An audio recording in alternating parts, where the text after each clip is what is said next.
bi možda za početak ovako pitao, znam da je prosječna starost firme 28 godina. Znači, to je jako mlado. Neki ljude znam, evo, neću navoditi. Da, znači, vi ste jako mladi ljudi, ja sam 42 godine, da vrijeme da ste ovdje stariji. Koliko vas je, recimo, jutro danas vježbalo? Pa ste ovo vježbalo, kako ste doći biciklom na posao, ali nije baš ono 2 minute bilo. Ok, za tebe sam očekivao, da. Super, koliko vas misli da je sad trenutno pod stresom? Ok, dobro. To je dobro, znači, to je ono kako sam je očekivao. Mladi ljudi obično nemaju još potrebu da fizički vježbaju, vi ste do nedavno, oni koji imaju sad 29, do prije nekoliko 10 godina bili su tineđeri i mlad čovjek do tamo nekih 35 godina jako dobro funkcionira bez strežnja. To je zanimljivo. Isto tako dobro se nosi sa stresom, pa i zato ste prijavili da toliko malo jeste, recimo. Nekako ljudi misle da će s godinama doći otpornost na stres, a neće. Smanjuje se stres sposobnosti, a ako ste na pravo vrijeme postupili i krenete, možete biti jako dobri, jer pretpostavljam mnogi vas žele poslije biti menadžeri i napredovati. To je poanta cijelog biznesa. Ja sam Dejan Petrčević i o meni neki znaju, neki ne znaju, pretežno ne znate, jer triatlon je jedna niša, pogotovo Ironman, gdje ovako tek nedavno se počelo u Hrvatskoj govoriti, a ja sam krenuo recimo u taj sport dok se još u Hrvatskoj nije znalo i 20 godina sportske karijere će biti baš iduće godine, to ćemo proslaviti mirno. I neki od mojih započenih rezultata da sam rekorder Hrvatske u Ironmanu još uvijek. Znate što je Ironman? Koliko znaš što je Ironman? Nek digne ruke. Evo vidite, super. Znači, propaganda napravila svoje. Do prije 10 godina... Pa ne, morate priznati da se... Ne, o Ironmanu se priča. Ne, to je Jasminka je napravila. Jasminka, hvala ti Jasminka. Da, to je... ali nije to tako bilo uvijek. Stvarno, Ironman kao sport, iako je sad slavi iduće godine 40 godina, a ja sam bio od 30 godina su slavili kad sam ja nastupio i napravio ovo 23. mjesecu, još uvijek najbolji hrvatski plasman.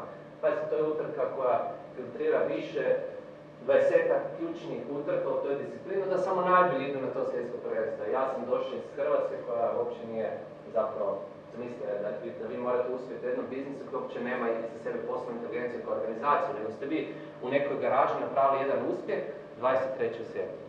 Evo, to je recimo možda približno vama. Ja sam hrvatski Ironman ambasador, pa hvala Bogu da jesam, a Wings for Life ambasador to je više onako gdje trčimo za one koji to ne mogu, vi to sigurno znate, to je jedan jako dobar projekt gdje dajem koliko mogu da animiram ljude da trče sa nama, za one koji to ne mogu. Oženjen sam i imam sinove s kojima radim kako najbolje znam. Prije nekoliko godina sam počeo trenirati baš ljude individualno i onda mi je zapravo sve vodilo ka tome da moram osnovati jednu firmu, osnovao sam Adriatic Coaching. Evo ovo 2016. ono kad je službeno registrirano, naravno moje ovo iskustva su i 10 godina prije toga.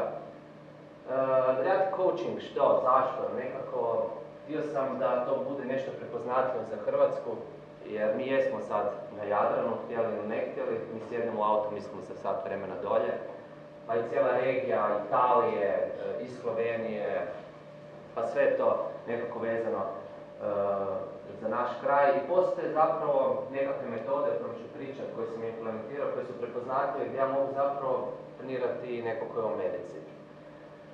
Znači, nudimo fitness usluge, sve ovako, trčan, biciklizam, plivanje, fitness, hodanje, aerobne aktivnosti, radimo online trening planove i naravno privatne treninge na terenu, radionice, trening kampovi, evo, tu su neki ljudi, to smo i kod Zadra bili, tu su naše uniforme. Evo nešto o metodi. Kad sam razmišljao što to želim dati, onda sam kroz ova 3 elementa promišljao i to je možda danas bitno da možda shvatite, znači ta različitost, priroda, nature, strpljivost, samo krenuti od strpljivost, pa nije strpljivost poslat e-mail i onda čekat mjesecima da vam neko odgovori. Strpljivost u smislu da morate se prihvatiti, jel, kao što odjednom ne padne lišće s drveta, nek ima neki proces da padne, pa će trebati neko vrijeme proći. Dakle, treba neko vrijeme čekati, ne morate sad odmah nešto dobiti.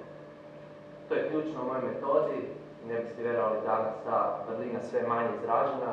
Priroda, nature, pa to ne možemo negirati, najbolja inspiracija u prirodi, jel? Evo, ja sam ovaj zapatient našao u prirodi, jel? Mogu sam ga naći u potpuno drugoj domeni, ali nekako kad se držite prirode, ona daje odgovor, pa čak i kad radite u uredu, ona vas inspirira možda na jedan način koji još niste svjesni. I imamo različitost, dakle, evo, iako mi jesmo sad svi slično stari, mladi smo i istog sektora ste, vi ste svi, čuo sam, znači, business analytics, jel?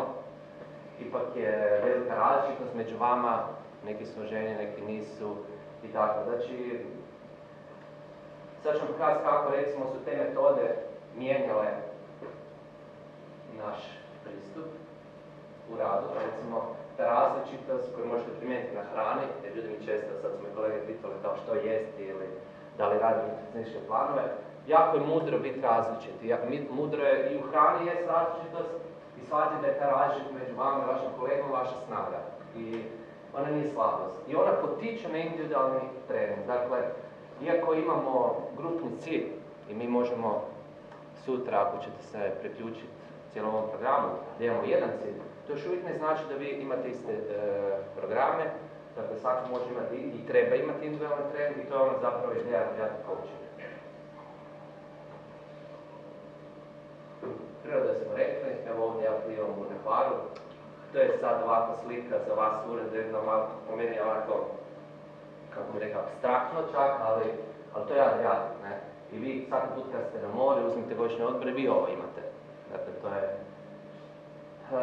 Priroda potiče planiranje.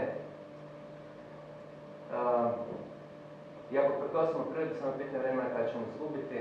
Nedavno sam tu uvijek na slajdu upotrebljavao jednu staru gospođu koja je živjela 127 godina, gdje zapravo sam mislio poruku dati, ali sam je maknuo, reći vam zašto, da zapravo koji uspjeh. Ovaj je dobio olimpijsko zlato, ova je živjela 127 godina, pušila je do 112. Vozila je biciklom do 116.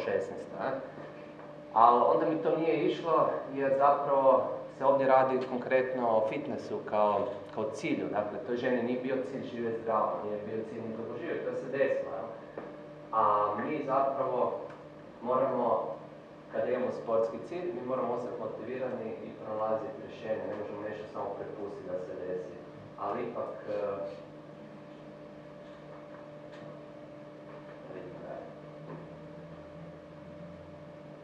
evo ga, znači imamo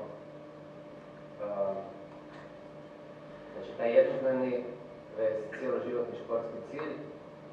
Dakle, mnogi pitaju, a što je plan? Nekome je plan smršati, nekome je plan da za godinu dana stupi na Ironmanu, nekome je plan cijeloživotni. Želim živjeti zdravo, želim, evo, ona gospođa dugo živjeti i tako dalje. To je prvo što mi pitamo ljude, što žele. Nekome, obično kad mi dođu ljudi pa kaže meni je cilj za 7 dana da stupi neki udarac. A što možete onda? Ništa, možete ga malo motivirati, ništa, to nije nešto na čemu možete raditi. Strpljivo se isplati i naravno da možemo svašta napraviti ako ste strpljivi. I sad dolazimo, evo, što ja jesam i što znači taj Chief Fitness Officer. Dakle, znači ja sam se upoznao da su već neki sportski projekti u tijeku, neki ljudi vježbaju, većina ne vježba, neko dolazi s biciklom, neko je motiviran da upotrebljava taj fitness koji imamo plaćeno, koji imate plaćeno, zakupit će se trake na bazenu.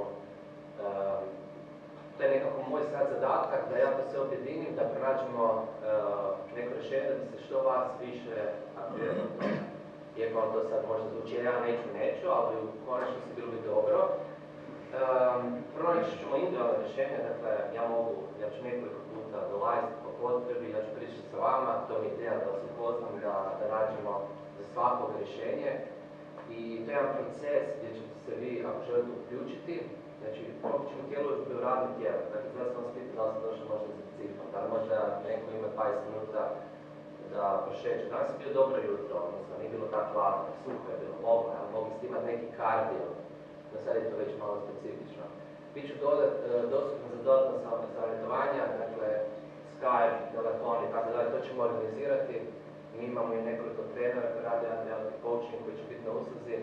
Organizirat ćemo radionice na terenu, to je isto bio veliki, jer kako smo krenuli sa online, to se digitalno svijet, nam su ljudi rekli, ja želim na terenu nešto dobiti, a uvijek je to problem malo za dislocirane firme, kod vas nije bio.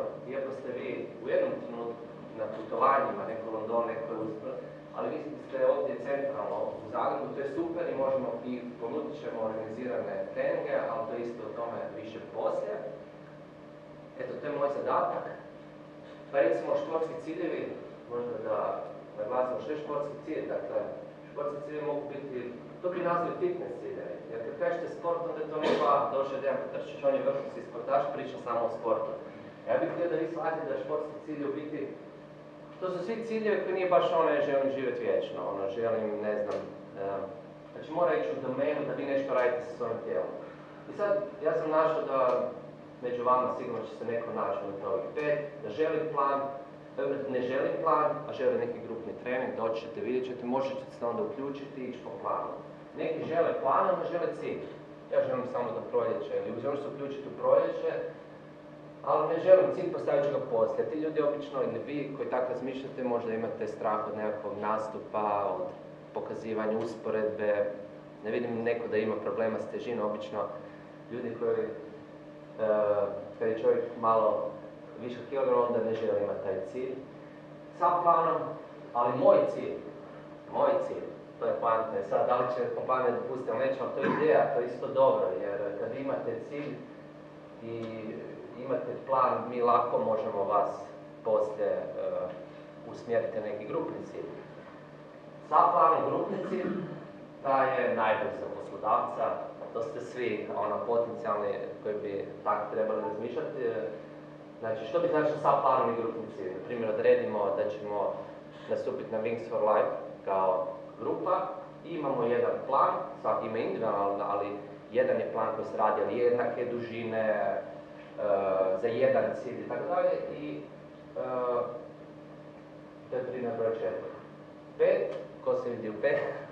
Znači, ozbiljno trenirati treba mi nešto više, recimo ima i takvih i sve više, ali sa njima je najlakše raditi.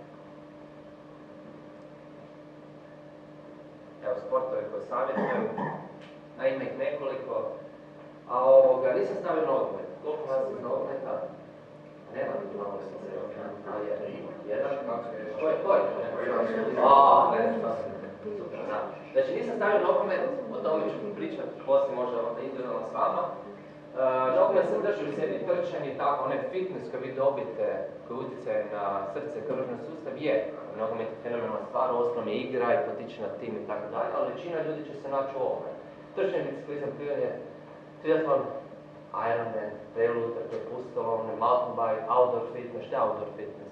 Pa sve je ovo što sam nabrojio jedno outdoor fitness, ali znači da vi idete raditi taj fitness van, kad je lijepo vrijeme. Ili ćete ostati u indoor, teretana, pa ćemo naći neke vježbe i tako dalje.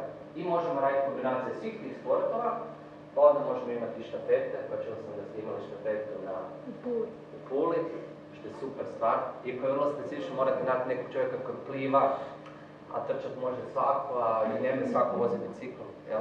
Ali može se složiti jako dobro i sa štafetama. Jesi vidite u nekom od ovih sporta? Da, onak nedefinirano, štafeta. Da, ovo je jedna aerosnimka koju smo napravili dok plivamo na bazenu u Samoboru. Jesu vam dobri fotografi, trudio sam se nek da budu onako. Ne sam ih ja napravio. Zašto se uključiti? Znači, puno sam već rekao, ali svi znate, ta redovita fizička aktivnost je vezana za zdravlje, vezana za nivo energije. Vi ne morate, možda možete reći, ne treba mi ništa radim, meni samo treba novac, treba mi da imam obitelj, da sam sretan i tako dalje. Ali ako vi nemate nivo energije koji će vam podržati to sve, a to će vam reći stari ljudi koji su ovdje, recimo Mirna, vi ne možete tako handlat, mislim stari u smislu da je recimo 40 plus godine, ispričavam se, 40 plus godina, dakle ne može o ovome pričati neko ko ima 25 godina. Ako može, taj je stvarno, ja sam ovdje da upozorim na to i da vas motiviram da počnete razmišljati sa 25. Dakle, nivo energije, znači apsolutno je istina, potpuno istina, kad neko kaže, ovaj je došao s biciklom, vozi danas sat vremena biciklom, ima više energije od mene. Znači čovjek, pa ne, oznojio se, smrde, i ljudi imaju predrasude, no istina je da osoba koja je uključila klimatizam da će biti fokusiranija od vas. Znači, nije ona bolja, ali kroz neko vrijeme, ako ona nastavi tako, a vi dalje nastavite, vi ćete se naći u jednoj niši gdje ćete morati upotrebiti tjelovježbu da biste postali efikasniji. Učite svaki nove vještine, tehnike, moće kako se uključite. Dakle, nekom će samo trebati opuštanje i stezanje, već imate nekakve vježbe za ravnja leđa, neki programi su u tijeku. Može samo prilagodbu prehrane, svi žele ravnati trbuh, niko ne zna objasniti kako da dođe. Radi neko vježbe za trbušnjake, ko radi trbušnjake? 1, 2, povremeno, 3, da, dečki. I evo ja, siguran sam, kažete, ali da vjerojatno radite repeticijom na možda jedan način koji nije baš adekvatan i mogu bi to napraviti na jedan drugačiji način koji bi zapravo svi ovdje rano mogu napraviti, ali to ćemo napraviti kasnije možda i neke prezentacije, neke radionice, pa ćete vidjeti o čemu se radi. Dakle, nama treba bolja, zdrava leđa, znači ravni trbuh i zdravo da možemo bolje funkcionirati, da imamo bolju posturu, da nas ne bole ta leđa, da ne dođu problemi nakon 30. godine. Moramo učiti implementirati fizičku aktivnost u život. Opet, radi balansa, dakle ne sad ovo je vrhunsko sporta pa samo o sebi. Znači, to je nešto, ja ću vam ponuditi nekoliko metoda kako možete lako to raditi. Možete raditi u uredu i biti fizički aktivni. I to je izazov. Ne kažem da je rješenje jedno i da je to lako, to je izazov. I mora biti zabavno, to mi je jasno, to su mi svi rekli. A recimo kako možemo raditi zabavu, možemo odrediti neki, možemo recimo, možemo praviti ekipu iz nogometa, recimo koliko pretrči kroz jednu utakmicu, pa usporediti s jednom damom koja se priključila, pa će ona reći pogledajte, ali ja više od vas sam natrčila ovaj tjedan, a vi se hvalite kako ste, ne znam, napravili to i to. Možemo napraviti neki grupni cilj, možemo se naći pa možemo se preko raznih aplikacija uspoređivati. Možda nekom to sve nije zabavno, ali ima način ako možemo napraviti tu gamifikaciju da to bude i prihvatljivije, ali to je možda ta zabava dolazi tek kad učite, pa ćete onda shvatiti da stvarno može biti zabavno. I evo kako se uključiti, to mi je posljednji slajd. Znači, to je jedan proces, ja sam siguran da nije mi sad, koliko je sad ovdje dvorani, 20 ljudi, znači 30, dobro, skoro smo na 30% zaposlenika, ali znači to je jedan proces, ovo je baš jedna dobra prilika da se malo najedemo, znači postavit ćemo poslije ciljeve, bit će jedna tabela gdje ćete se recimo upisati što želite kako, to će biti jedan upitnik, odaberete sport koji već imate, neku aktivnost, onda slijedi korištenje jedne aplikacije, Recycle sektora, to sigurno dobro znate. Mi koristimo nekoliko njih, ali to je samo alat.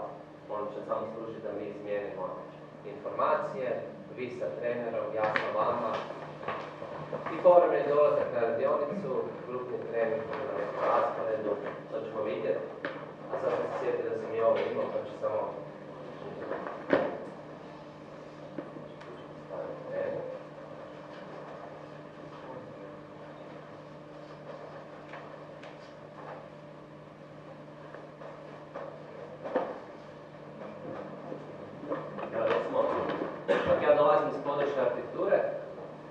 ovo je jedna možda, ne bi trebalo po piramida stati, onda misli da se bazira na treningu, to je trokut. I sad ovoga obično znate ono jedinstvo, recimo, kako bi trebalo isto biti sve izbalansirano, ja sam stavio trening ovdje. Trening nije implementiran taj način, onda da neki ljudi ne postoji. Znači možemo to nazvati hobi. Evo, da se bavio. Znači, i sad kad ono razmišljam, recimo, sad neki ljudi imaju posao, hobi, mladi ljudi što nemaju familiju, imaju prošireno, da još uvijek možemo naći, uvijek se možete naći unutar toga. A sad recimo, zanimljivo je, ili vi znate gdje je možda sve ovo povezano, neko ko ima sve u jednom? Da nema to, ne mora balansirati. Nešto sve u jednom. Ali kako? Dobro, on je imao, ok, slažem se imao posao i ovo, ali on je imao. Kelly Family. To mi je palo ne. Pa da, mislim, ne slušam ih, ali se razmišljam o tome. Oni sve ne, ono, singularno, znači oni se trudi sve ih prema ovom, ne. Ali uistinu, to je ideja, mi ne možete biti u jednom. Čak i ako pokušavate ići u neke krajnosti izbacivati, izbaciti iz balansa, vi morate taj balans imati. I to onda kažem, samo je to onda čovjek, to je ključ za sreću. A sreća je ključ za biti oran, biti uspjeh u svemu. Recimo, zanimljivo isto, recimo vrhunski sport. Recimo spaja ovo dvor, onda imate vrhunski sportaš, imate u dvor, ne? Sad ovoga, možda jeste zanimljivo, ako znate recimo kako izgleda, recimo, znate, svi imate sliku broda kako izgleda, kad ja znam, zamislite brod, mislim, vi zamislite, jel da, nekako palube, bar ja tako zamišljam, ne znam, ovako da zamišljam.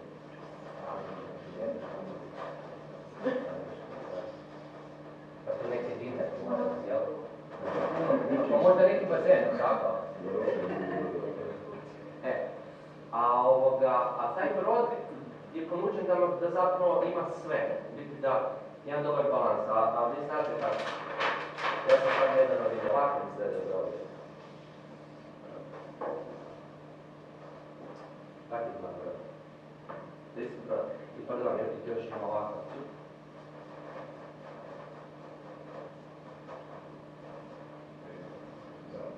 Ovako većina broda danas izgleda. On ima samo kontejnere gore i to je, iako arhitekta više može, ali htio sam dati ideju da se gubi ona, nema više, znači samo funkcionalnost je bitna. Znači, dovodite koliko trebate tih kontejnera, smanjite ovo, tu će biti neko tim upravlja, on ide od točke A do točke B da to isporuči. To je brod, on služi svrsi, nema jedan, nema, to je to, ne? Vi ne želite tako izgledati. Ja ne želim tako izgledati. Ja ne želim biti specializiran, ja želim da izgledam ono, da moj život ipak to. Da je to nešto onako, ravnoteženo i u krajnjem slučaju da bude lijepo. Na ovom brodu sigurno neće osjećati. Evo ovoga, to je kontakt. To je bilo kratko, to ne znam kako je trajalo, ja sam teo da traje, pa da, dobro.